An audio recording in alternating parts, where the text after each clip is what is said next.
Beyond the newsroom, where untold story is revealed. Breaking news, olutalo lwa US, Iran n'eggwanga Israel hakyaddaaki lutuuse ku nkomerero lya lunaku olwaleero mu mawulire agaakagwawo bano bakkiriziganyizza okusobola okuba nga oboolyawo olutalo olukulingudde ennaku 39 lukomekerezebwa. Bwe twogera ebifaananyi ebyo mu kibuga Tehran, Abawarabu abannansi b'eggwanga erya Iran bali mu kuba nga bajaganya bajaguza era basagambiza ddala waggulu bagamba nti America hakyaddaaki tumulina akazito okuva mu baseneta b'eggwanga United States of America ate buli batadde Trump bamutaddeko akazito ne bamugamba nti kkiriza olutalo lukomekerezerwe oluvannyuma kibadde nno okwanawunsinga ceasefire eyo anti abakulu babadde balina essaawa ejja jjukira America oba Trump yali awadde eggwanga ya Iran essaawa ezabadde zibulako just 1 hour ngo yali asuubiza okuba infrastructures ebizimbe obaolyawo n'ebintu eby'omuzinzi eby'amaanyi nnyo mu ggwanga erya Iran. Kati enzikiriziganya zino ngenda kukuwira biki bye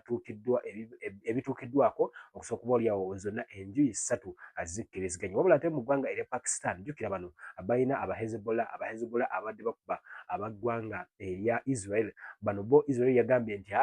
mwe temuliimu mu ceasefire eno ekidira ba Pakistan Prime Minister alina beyogedde omwami ayitibwa Sharif ngenda naye mukubulira Trump biki byasembyeyo kubanga ayogera era ddala olutalo luno lukomekerezeddwa abali mu Middle East musembere kumpi nnyo Munnayuganda bangi nnyo bembangi nga bami mwali mwayagala dda okudda okwabuwe naye olw'olutalo luno okuba nti lwali luzimbudde nga luli waggulu nnyo ne musobola okuba nga mwabyongezaayo bampiranzi subscribe ngakolemu bwe bati kati zijja mpulire ate enteekeseganya zino ziriwa ziyimiriddewa wajja zaatuukiddwako olutalo luddamu telugenda kuddamu kanzi kati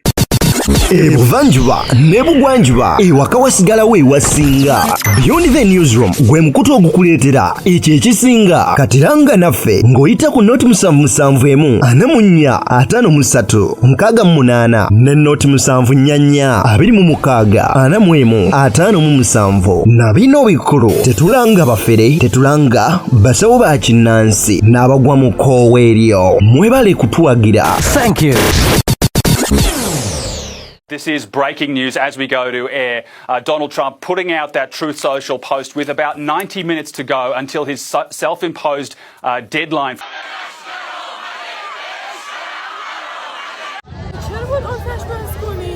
یعنی معتقد بودین که باید راه میدادین؟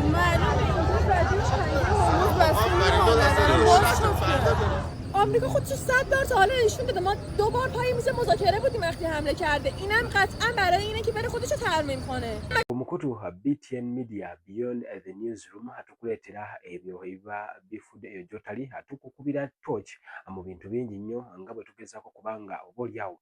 tukutambuza gwatumira kale gwatulaba omulundi ogusooka tukusaba n'obuwombeefu tusubscribingo kitegeeza nti oba otweyunzeeko wabula akalimiko awo omala osubscribinga kateeke wali mu all waggulu kitegeeza nti buli video gye tunaateekayo gwe ojja okusooka okuba nga ogiraba bamplans wendi olwaleero okuba nga nsoosootera ensonga z'olutalo luno olwa Iran ne Israel lukosa n'eggwanga li America wadde nga n'ensi endala zaali included. Olutalo lwatandika ennaku z'omwezi nga 28 omwezi ogwa February mwaka gwa 2026 lwatya nga olunaku lwala ku ssaawa nga zikunukkiriza okwera 4 mu ggwanga erya Uganda. Iran yafuna ebikompola nga biva ku sayidi y'America n'omu Israel nga bano baakuba essomero omwalimu abaana abangi nnyo abasobola okuba nga baafa abasoba ne mu 10. Watwogera olutalo luno abantu abakafa ngenda bakubira awo maaso ani asinze okuba nga afiisa abantu ani asinze okuba nga afiisa ebikonge eby'amaanyi awo nawo tugenda kuba nga tutuukawo. Olutalo luno lujja nga lutambula nga Donald Trump asaba eggwanga erya Iran bakkirize nti baakakyere wabula bano nabo ku mbazuulu gye balina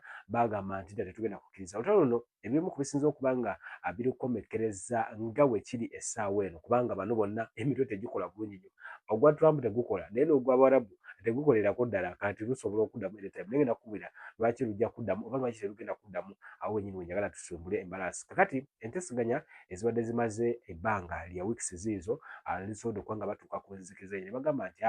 ffenna tusooke tuteeke ebyokulwanyisa wansi zino no zijjidde mu bbanga nga omukulembeze ayitibwa Donald Trump akakasa nti bano asobola okubanga eggwanga lyabwe aliwunzika. Bano nno balina nuclear nga nabo bagamba nti kwogeza okola ekyo newonakuba infrastructure embweti naffe tujja kusobola nga tukuteekako embeera ekibadde kigenda maaso nga ebule essaawa emu amawulire ku gye bayita state media eya Iran ajoyinza okuba nga oyita UBC eyo bano ba announces ne bagamba nti olutalo lukomekkerezeddwa for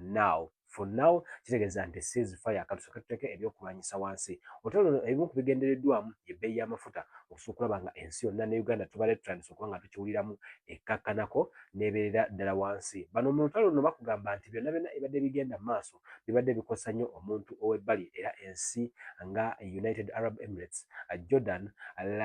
Pakistan ate ensi zonna endala eziranye Saudi Arabia bano bonna baluloozaako Qatar n'abalala lwansonga nti buli bases ez'America ate ye Iran obusungu gye yabutunuza natandika okuba nga akuba ate buli kyali kimuliraanye kasita kibaako nti kyali kya America. Otwogera essaawa zino eno enteeseganya ezigenda okuddamu okutojjera obuto nga mulimu n'ebikonge eby'amaanyi mu mawanga gonna zigenda kutandika olunaku olwokutaano basobola okulaba boolyawo batuuka ku nzikiriza. Kigamba nti enteeseganya zino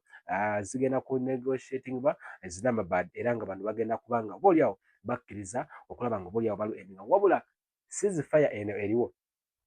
si enkomerero y'olutalo wadde nga ensonga okusinziira nga ebitambula zazzemu nezitambula abali mutugulire mu comment section gwe olowooza bano banakkiriziganya America Trump ye bamutaddeko akazito omwali n'abamu ku bantu be okuresigninga n'abali mu kibiina kye endowooza kya Republican yes wabula mu kibiina ekyamusindika okujja mu bukulembeze bano bamukyusizza ensingo ate nga abamu bikonge binene nnyo abanywanyi be nfanfe nga bagamba nti olutalo luno yalwesuubulira nga ayina ye ng'omuntu byagala wabula si mu interest ey'eggwanga li United States of America. Kigambibwa nti aba Hezbollah bano nno wali mu Lebanon gye basinziira abasajja bagambye nti nedda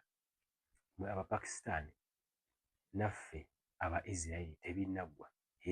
tebinaggwa awe tuli era nga missiles alerts ntegeddeko abantu baffe abamu ku mikwano gyange abali bangambye nti twafunye edda missile alerts yadde ng'olutalo babadde ba announcing nti lukomekkerezeddwa. Otwogera ssaawa eno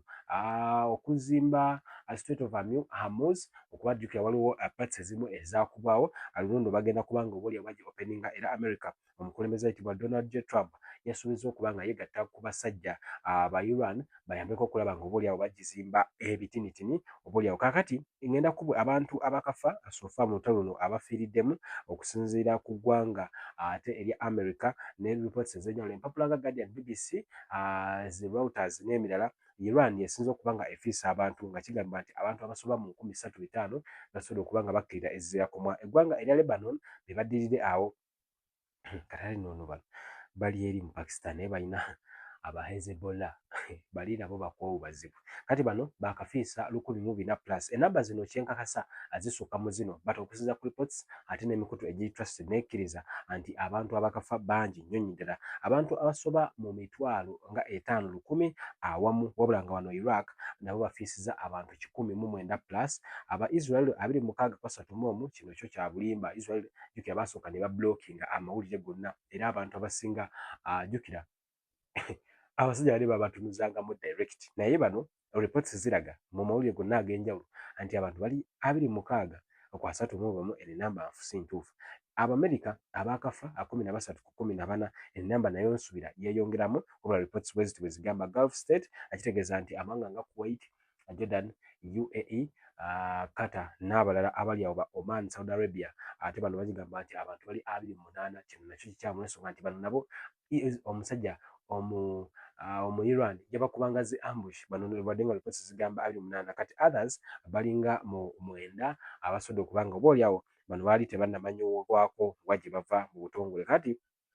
okusinziira ku gye bayise 10-point plan eno nno ng'ekontroli egenda kubeera yemu plan gwe basinzidde okuba nga bakola ku ceasefire era nga eyinza okubeera a permanent peace agreement oba treaty eyinza okuba nga ebeerawo the control transit through the Hormuz, Strait of the Hormuz yemu ku gyo withdraw of US forces from regional bases mu region y'Abarabu abasajja ba America balina okujjayo amagye gaabwe forces zaabwe lifting the international sanctions and unfreezing of Iranian assets ezisinga mu ggwanga eza Iran mu mawanga agakolagana n'eggwanga eri America obulungi ennyo baali bazifreezinga. Ebyobugagga by'eggwanga lino byali byateerwako envumbo ez'enjawulo era nga bano basajja bakulu baali bagamba nti abasajja bano okusobola okubanga oboolyawo tubakwatako katuteeke sanctions ku bantu baabwe n'eggwanga nga lyo lyennyini. Kati America yasobodde okubanga aliftinga sanctions zino era ne compensation of Iranian war loss. Bino ebyabaddewo ebyafiiriddwa abasajja aba Iran, America kigambibwa yakkiriza okuddamu okubanga babibasasulira nti ekizimbe ekiba kyali kibalirwamu ssente bwe ziti bagenda kubawaamu akasente compensation bye bimu ku byatuukiddwako. Key factors endala eziri yes events kigambibwa nti mu ggwanga erya Iran ba civilians bangi nnyo nga n'abaana mutwalidde basobodde okubanga bafa abasajja abajasi ba America basoba mu 13 abo nabo bakkiridde ezira kumwa. Abakulembeze ab'amaanyi nga bwe mwali ne supreme leader ayitibwa Ayatollah Khamenei Ali naye yattibwa mu strikes ezo okusinga ddala ezasookebwa era bw'atyo yaddirirwa mutabani we yamuddira mu bigere ayitibwa Mojtaba Khamenei. Ono naye nga ssaawa eno yakulembera wali yali Ali March. Kati kigamba ebizimbe ebyenjawulo ate oboolyawo n'ensonga endala nnyingi nnyo zi power plants, bridges, scientific centers oboolyawo nga Sharif University ezo zonna zasobodde okuba nga zirugenda global economy prices ez'enjawulo ez'amafuta nammwe Uganda nakunyweredda nti mukinozezaako zizimu ku impacts ezisobodde okuba nga zitambula between 28th of February until the 8th of April, that is today Wednesday 2026. Kakati okuva mu ggwanga erya Iran n'eggwanga li America abamu ku bakulembeze ab'amaanyi ennyo nga bano bambi basobodde okuba nga bakkirira ezirakomwa. Omusajja mukulu eyali yazaalibwa 1900 yali yatandika okufuga eggwanga okuva mu 1989 Ayatollah Ali Khamenei yasobola kubanga asimatuka. Omukulu ayitibwa Ali Larijani secretary era nga yali wa Supreme National Security Council era yali former speaker of parliament mu ggwanga erya Iran ne bw'atyo yasobola kubanga akkirizibwa omwaka gw'omwezi March 17. Ismail Katibu ono yali minister wa intelligence, ono naye kyakakasibwa nti ennaku z'omwezi 18 ono yali naye akkiridde ezirakomwa. Ali Shamkhani senior security advisor era nga ono yali owa supreme leader era kigamba nti bano balinza okuba naye yafa ku olwo lwe batta Khamenei baali mu lyato lye limu ekikompola oba kyonna kyonna ekyabakuba kyabanyiga omulundi gumu. Oyo omukulu advisor we n'asobola kubanga naye bw'atyo yakkirira enkuyege oboolyawo gye zikolera bye mutegedde. Kakati my goodness olutalo si kintu kyangu nnyo. Kakati otugenda mu maaso casualty reports era nazo njagala nazo zemba nsembe wano ziraga nti abantu ab'enjawulo mu ggwanga erya Iran bo bakkiriza nti olutalo luno kye kintu kye bataagala kuddamu kubanga balaba lwansonga nti entalo zonna eggwanga lino ze zibadde lirwana luno lulabika nga lususseemuko.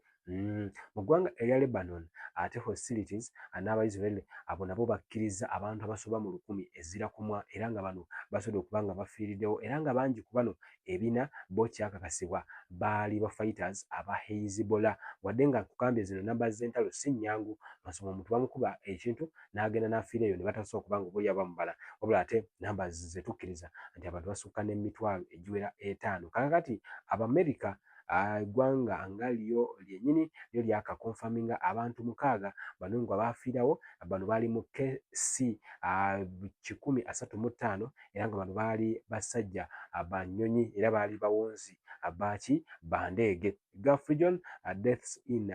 Gulf states have primarily been foreign migrant workers era nga kati mu Gulf states nga bolaba nga benakunyedde gamba nti Oman Qatar baani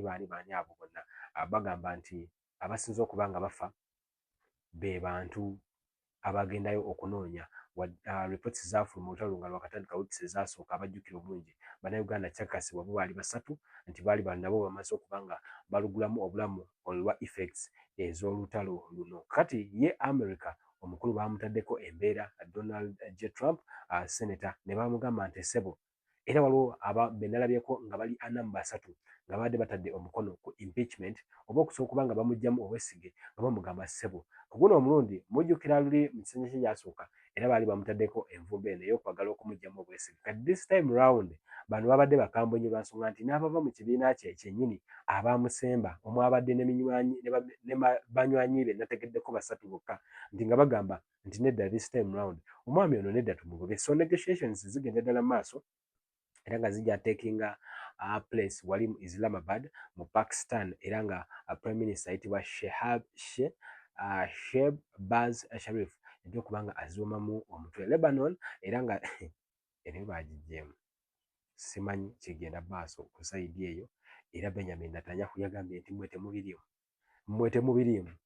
bano aba Hezbollah bakubye abantu baffe abawera, era tugenda kulindira tulabe oba oliawo mu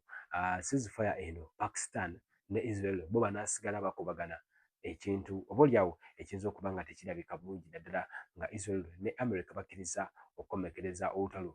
lwe baatandika n'eggwanga United States of America. Bampiranzi enteekateeka bwe ziri kakati katulinde ekinaddako enteeseganya tujja